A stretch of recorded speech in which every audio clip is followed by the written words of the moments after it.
ఇవ్వండి, ఈ బొర్బాటిలకి సీడ్స్ ఎలా ఉంటాయో చూపుతున్నాను. గోధుమ రంగులో ఉంటాయండి. ఇవి మనకి విత్తనాలు అనమాట. పెద్ద లాంగ్ బీన్స్. ముల్లంగి వేసాం కదండి, ఒక మొక్కను ఇలా ఉంచేసాను అనమాట. ఆహా, చక్కగా సీడ్స్ రెడీ అయిపోయండి. ముల్లంగి సీడ్స్ ఇవన్నీ కలెక్ట్ చేసుకుంటాను మీకోసం. ఫస్ట్ అయితే ఇది ఎలా ఉందో ఓపెన్ చేసి చూపిస్తాను. సీడ్స్ ఇందులో ఉంటాయి. మనం వెళ్ళి చక్కగా గార్డెన్లో వేసుకోవచ్చు. ఉండండి, తీస్తాను. ఇవి ఎలాగంటే కింద రాలిపోతున్నాయి, చిన్నగా ఉంటాయి అన్నమాట.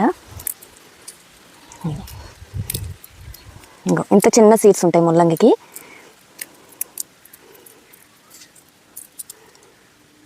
ఇవి అసలు చూడండి, ముల్లంగి సీడ్స్ సూపర్ కదా అసలు. ఇవన్నీ కలెక్ట్ చేసుకొని తీసుకెళ్ళిపోతానండి మన వైజాగ్, మన ఇంటికి, గార్డెన్లోకి. గోల్డెన్ ముల్లంగి సీడ్స్.